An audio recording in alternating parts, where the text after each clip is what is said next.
give it to you.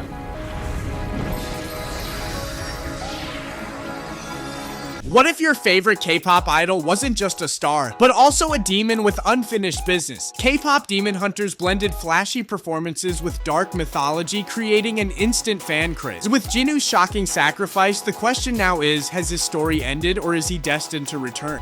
Jinu, no. I'm sorry for everything. Alright, so K-pop demon hunters, that movie's just wild. I mean, who woke up one day and thought, let's toss K-pop idols into a demon apocalypse and see what happens? But somehow it works. You've got these girls, Huntrix, who aren't just busting out killer dance moves, they're literally busting demons' faces in with magical gear. One minute, they're slaying it on stage. Next, they're slaying, well, actual monsters. And these demons, not your run-of-the-mill creeps, nah, they've got swagger, brains, and maybe even better hair than the idols themselves. So every showdown, it's like a music video crashed into an anime boss fight, and I'm here for it. Honestly, there's nothing else like it in the movie world right now, just pure chaos, glitter, and demon guts. Love it. Where they least expect it. Go after the very thing that powers the Hunmu. Alright, let's talk about Jinu. Yeah, that Jinu or Goo if you're feeling formal, but who really is? This guy wasn't just another demon baddie lurking in the shadows. Nope. He looked like he just stepped out of a K-drama in his voice, pure gold. He was the face of Saja Boys, a demon boy band which, let's be honest, sounds like a joke until you actually see them almost wipe the floor with Huntress. Folks laughed at them and called them cringy, but Jinu just had that weird hypnotic pull. The dude had layers like an onion or maybe a really moody parfait. He wasn't just evil for the giggles, he had ambition, a soft underbelly, and enough swagger to make even the heroes sweat. Every time he hit the stage, the whole vibe changed. Magic battles, killer songs, whatever. Jinu owned every scene. Why did everyone lose it over Jinu? Easy. He wasn't your usual cardboard villain. The guy had a backstory that could make a statue cry. Once upon a time, he was just a regular dude who ditched his family and chased fame straight into the demon palace. And surprise, he never stopped regretting it. That guilt, it ate him alive, gave him this sad, broken edge that just felt real. Jinu was a mess of ambition and self-hate, constantly at war with himself, and people totally saw themselves in him, or at least in his drama. Every move he made was unpredictable. One minute he's crooning like an angel, the next he's out for blood. He had the kind of star power that made you root for him even when he was going toe-to-toe with Huntrix. Dangerous, sure, but honestly, Jinu felt more human than half the actual humans on the show. Why can't you look at me? Why couldn't you love me? I do. All of me.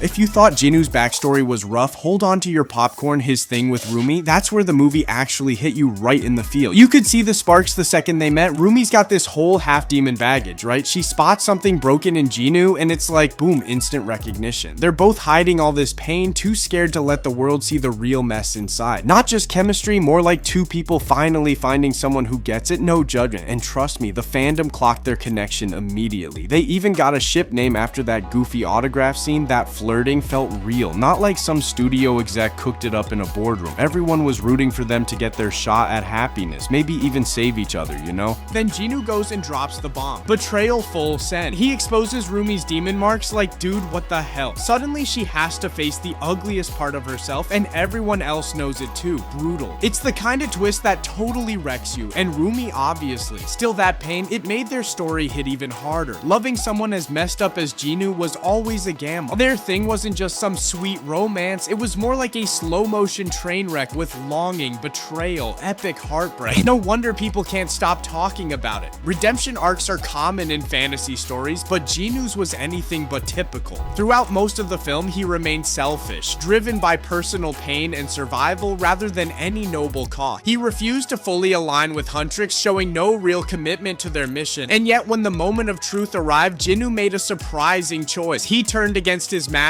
Guima, to protect Roomie. In a powerful final scene, he shielded her from a fatal blow, sacrificing his own life in the process. But was this true redemption? Not entirely. Jinu didn't suddenly become a hero, nor did he make amends for all his past sins. Instead, his act felt desperate, an attempt to silence his guilt rather than an embrace of selflessness. His gift of his soul to Roomie transformed her powers, making her strong enough to defeat Guima. It was a moving gesture gesture, but one that still carried undertones of personal relief rather than pure heroism. This blurred morality is what made Jinu's arc so fascinating. He wasn't polished into a flawless savior, he remained flawed, broken, and deeply human. His redemption was imperfect, but that imperfection made it real, and fans loved him for it. The climax of K-pop Demon Hunters was unforgettable, largely because of Jinu's shocking sacrifice. In the heat of battle against Guima, Jinu made a choice no one expected. Rather than side with his fellow demons, he stepped in front of Roomie, shielding her from a fatal strike. It was a breathtaking moment, one that revealed both his vulnerability and his hidden care for her. In doing so, Jinu's soul was restored, a symbol that he had finally broken free from his master's corruption.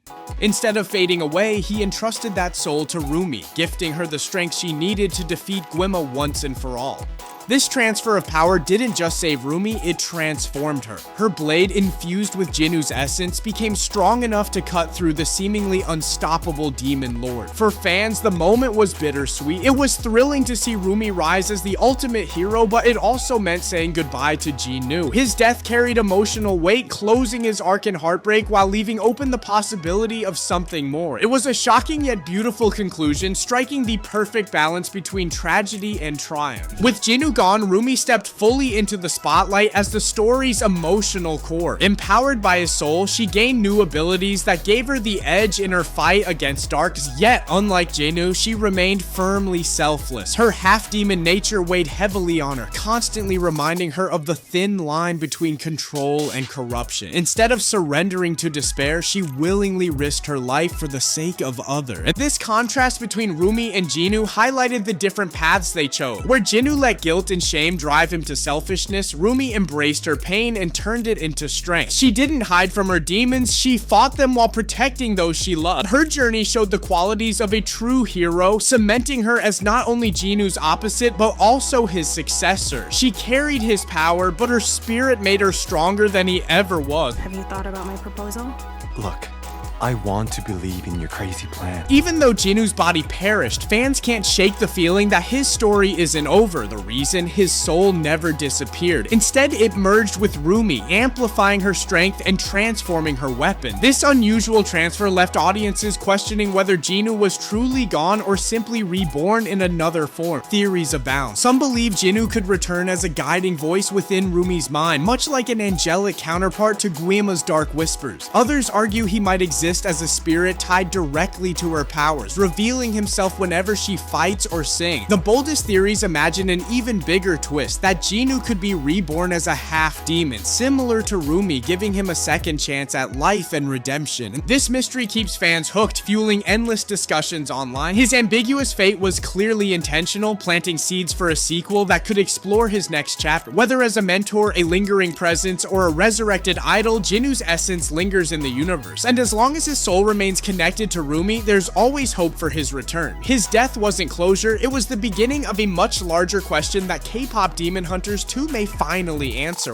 While fans debate Jinu's fate endlessly, the one person who might know the truth, director Maggie Kang, has remained mysteriously quiet. At press events and interviews, whenever Jinu's possible return is brought up, Kang avoids giving a direct answer. Instead, she dodges with sly smiles, playful remarks, or carefully vague hints. These subtle reactions have only fueled speculation, with many fans convinced that she's secretly a Jinu stan herself. After all, why avoid the question if there wasn't more planned? Her silence speaks volumes. By refusing to confirm or deny, Kang has cleverly kept the fandom buzzing, ensuring ongoing interest in the franchise. Some insiders even believe she sees Jinu as central to the series' future, holding untapped potential for sequel. Whether this is a marketing tactic or a genuine storytelling strategy, her evasive approach has left the door wide open for Jinu's shocking return in K-pop Demon Hunters 2. Fans of K-pop Demon Hunters aren't shy about sharing their hopes for Jinu's future. Across forums, social media, and fan edits, one sentiment is clear: they want him back. His tragic story and sacrifice made him unforgettable, and audiences believe a sequel without him would feel incomplete. One popular theory imagines Jinu being reborn as a mortal, giving him a second chance at life where he can finally make amends. Another suggests he could return as a half-demon like Roomie, forced to live between two worlds while proving his worth. Others hope for a more spiritual role where Jinu becomes Roomie's guiding presence, her mentor, protector, or even the voice that inspires her to keep going. Beyond the narrative, fans also want more of his music. Jinu's songs with the Saja Boys remain iconic, catchy anthems that embody the unique mix of K-pop and fantasy the franchise is known for. Whether as a performer, spirit, or warrior, fans believe his comeback would elevate the sequel's emotional depth. For them, Jinu isn't just a character, he's the soul of the story, and his return would be the ultimate redemption. Jinu's sacrifice may have ended one chapter, but his story feels far from over. Whether he returns as a spirit, mentor, or reborn half-demon, fans eagerly await his comeback. K-pop Demon Hunters 2 could deliver the twist of a lifetime and bring back the idol demon who stole our heart.